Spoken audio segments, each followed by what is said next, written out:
그래서 경제학의 어떤 원리, 그 경제학의 어떤 방법론에 대해 가지고 간단하게 한번 정리를 하고 가도록 하죠. 기본적으로 경제학의 원리는 두 가지. 하나는 뭐냐면 각자는 다 최적화한다. 예를 들어 가지고 행복을 극대화하는 거, 또는 뭐 비용을 최소화하는 거, 다 이게 최적화의 어떤 부분들입니다.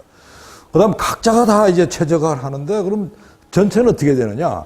전체로서는 각자의 어떤 이 최적화의 어떤 그런 힘이 균형에 도달하게 만든다, 이렇게 보는 겁니다. 그럼 반드시 그 균형이라는 게 보장이 됩니까? 그건 다른 이야기예요. 기본적으로 균형을 지향한다는 거죠. 왼쪽이 있으면 오른쪽이 있다든지 한 이런 식의 개념이 이제 균형인데, 이 최적화 문제에 있어 가지고 가장 핵심은 뭘까요? 결국은 내가 행복을 극대화한다든지 또는 비용을 최소화한다든지 한 이런 일들이 결국 선택의 어떤 문제라고 하는 거고, 결국 이 경제학은 처음부터 끝까지가 어떤 선택의 어떤 문제입니다. 이 선택의 문제라고 하는 건 여러 가지 이제 우리 대안들이 있는데, 그 대안 중에서 어떤 대안을 할 거냐 해서 분명히 그거는 어떻게 보면 서로 상충이 되는 거죠. 장점이 있으면 단점이 있다든지 이런 상충 관계가 존재하고, 그 다음 여기에서 가지고 우리가 어떤 거를 선택할 거냐 부분은 다름 아닌 핵심이 기회비용입니다. 기회비용. 이 기회비용이라고 하는 거는 여러분들이 뭐 내 주머니에 돈 나간 거, 이 돈만을 말하는 게 아니고 내가 뭘 했더라면 할 수 있었을 텐데, 대학을 지나가지 않고 고등학교 졸업하고 취업했더라면 나는 지금 월급을 받고 있었을 텐데, 한 이런 부분들이 다 기회비용이라고 그랬습니다. 그래서 이 기회비용이라는 관점에서 결국은 이제 이 비용과 편익을 비교해가지고 가장 어떻게 보면 편익을 키우는, 그걸 순편익이라고 그러죠. 그걸 키우는 거라고 그랬습니다. 그 다음 이제 균형이라고 하는 거는 그게 이제 뭐 우리가 사회로 따진다면 공동체가 될 거고, 그 다음에 이제 우리 경제학은 좀 포괄적인 개념으로 해가지고 그걸 시장이라는 개념으로 이제 가게 될 겁니다. 이 이제 공동체의 경우에 있어 가지고 가장 문제는 각자가 최선을 다하는 거죠. 최적화하는 거죠. 자, 그런 경우에 있어 가면 전체는 어떻게 되느냐? 이 전체라고 하는 문제, 우리 이제 공공의 이익의 어떤 이제 관점에서 보고, 그 다음에 이 공공의 이익을 달성하는 데 있어 가지고 각자의 어떻게 보면 최선의 또 노력을 다했던 부분들이 전체는 어떻게 되느냐 봤더니, 어떤 사람들은 예를 들어 가지고 그냥 나는 내 할 일 다 안 하고 어떻게 보면 그런 혜택만 누리려고 하는 이런 부분들이 발생할 수 있다고 하는 이런 부분들입니다. 그래서 기본적으로 이제 앞으로 우리 이 경제학이라고 하는 거는 특히 여러분들한테는 이게 살아있는 경제학, 그리고 재미나는 경제학이 되려고 한다면, 어떻게 본다면 우리 현실 속에서 이야기가 돼야 될 텐데, 제일 첫 번째, 아마 지금 우리나라에서 가지고 가장 큰 문제라 한다면 역시 저출산의 어떤 문제가 아닐까. 결국 출산이라고 하는 건 바로 여러분의 선택의 문제죠. 이제 여러분들은 나중에 결혼을 하고 이제 출산을 어떻게 할 거냐 부분들은 여러분의 선택의 문제고, 근데 그 선택의 문제는 지금 뭐냐면 우리나라는 전 세계에서 가장 출산율이 낮습니다. 1.11. 두 사람이 결혼을 하게 되면 보통 2명 놓는 게 정상일 텐데, 한 명에다가 0.123 정도 이렇게 붙어버리니까 굉장히 좀 작죠. 그래서 결국은 이 문제는 뭐냐면 개인의 행복의 어떤 선택이긴 해요. 그러나 전체로 봐가지고는 국가 전체의 어떤 존립의 어떤 기반이 지금 무너지는 이런 부분들이고, 결국 이 문제는 지금 정부가 이대로 있어서는 안 되겠구나. 그래서 지난 한 10년간에 한 100조 원 투입했는데 유감스럽게도 아무런 진도가 나가고 있지는 않습니다. 자, 여기서 여러분 던지는 이야기는 뭐냐 한다면, 이 저출산의 문제를 우리가 개인의 어떤 최적화의 문제, 그리고 여기에 들어가지고 이 기회비용이라는 관점에서 우리는 생각해 볼 수 있을 거예요. 과연 우리 행복은 나한테 어떤 의미를 갖느냐 문제를 여러분들이 생각해 볼 것이고, 그 다음에 실제로 팩트는 뭐냐 한다면 우리가 행복한 사람, 안 한 사람을 비교를 해봤어요. 경제학에서 이제 그런 분야를 행복 경제학이라고 그러는데, 결혼한 사람과 결혼하지 않은 사람, 동일한 조건이라 한다면 결혼한 사람이 행복하게 사실이에요. 그 다음에 자녀가 있는 사람, 없는 사람, 자녀가 있는 사람이 행복합니다. 분명한 거는 미래의 행복은 그런데도 불구하고 현재의 선택은 출산을 안 하고 결혼을 안 한 이 문제는 어떻게 봐야 되느냐. 그리고 사실은 그 행복이라고 하는 부분들이 매우 주관적이고 하나의 어떤 자기의 가치관의 문제인데, 그 문제는 어떤 영향을 받았느냐, 왜 선택이 이렇게 됐느냐에 대한 부분들, 그리고 이게 이제 이 10년간 100조 원 투입했는데 도대체 이 돈은 어디로 갔느냐, 이게. 한 이런 부분들이 다 이 관점에서 무임승차 문제부터 한번 따져볼 수 있겠어요? 그 다음에 아마 우리가 이 수업을 진행하면서 우리가 수업이 6월 한 중순까지 가겠죠? 아마 그 사이에 내가 볼 때는 가장 아마 국내적으로 이슈 중에 하나가 한국의 GM, 구조조정 이 문제일 겁니다. 구조조정 또한 마찬가지 문제죠.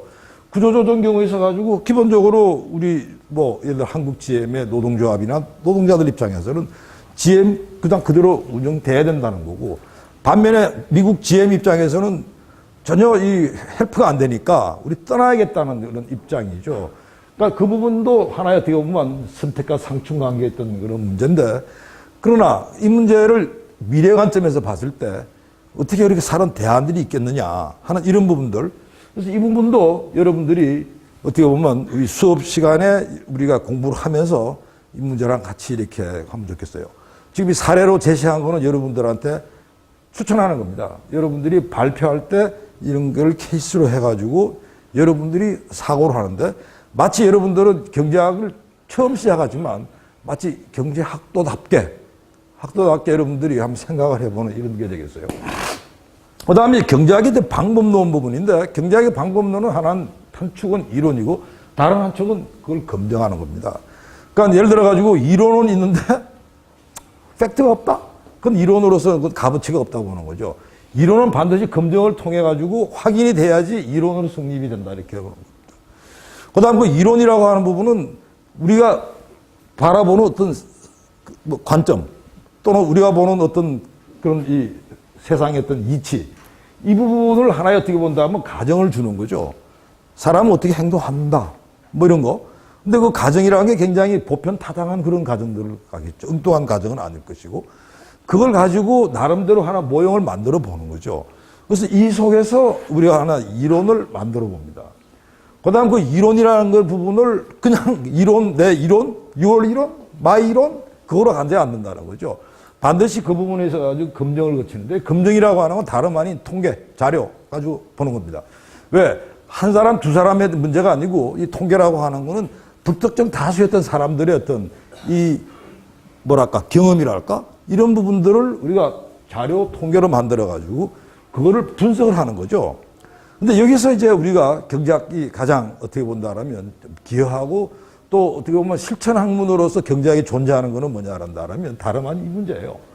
자, 예를 들어 가지고 우리가 지금 가장 지금 특히 여러분들 문제이기도 하지만 청년 실업 문제를 한번 놓고 봤을 때, 청년 실업 이거 보니까 기본적으로 청년 실업이 청년들 인구가 막 늘어가지고 실업이 증가했다, 뭐 이런 이야기를 지금 하고 있습니다.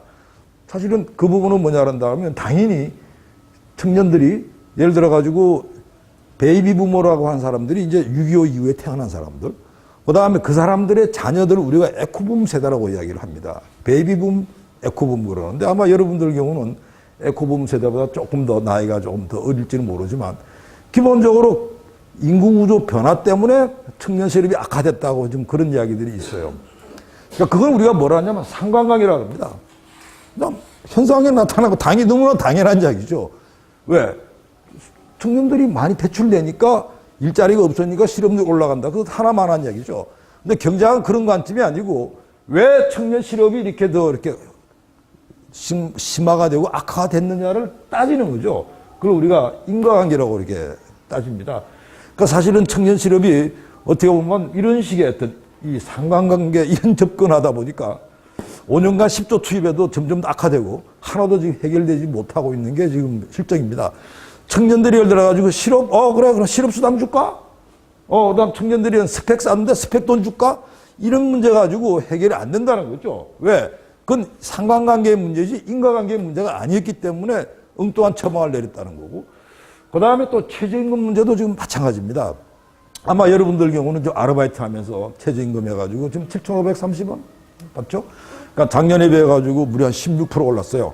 근데 문제는 이 최저임금 문제가 이제 원래 출발은 이제 근로빈곤층의 문제죠. 그러니까 저임금 근로자들의 문제를 해결하는 건데 이 문제의 경우에 있어서 똑같아요.